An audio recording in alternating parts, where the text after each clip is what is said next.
Samantala, patay ang isang choreographer matapos pagbabarili ng mga di nakilalang salarin sa Barangay 12, Caloocan City kaninang madaling araw. Narito ang unang balita ni Victoria Tulad. Sa CCTV footage na ito ng Barangay 12 Caloocan, makikitang tumatakbo sa Capac Street si Alejandro Ofialda Jr. pasado alauna ng madaling araw. Isang lalaking nakaitim na t-shirt at cap ang umasinta kay Ofialda at bumaril dito dahilan para bumagsak siya. Maya-maya ay lumapit na ang apat na suspect kay Ofialda para pagbabarilin siya. Ang isa pang lalaki nagsilbing lookout. Nang matiyak na patay na ang biktima, naglakad lang palayo ang mga salarin.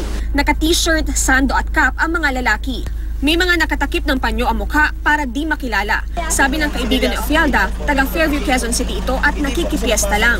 Wala naman daw nakakaaway ang 44 na taong gulang na si Ofialda na nagtatrabaho bilang choreographer. Hindi rin daw ito gumagamit ng iligal na droga o kaya ay nagsusugal.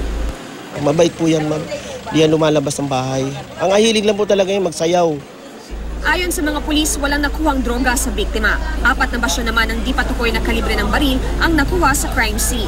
Ito ang unang balita sa Caloocan City. Victoria Tulad, reporting.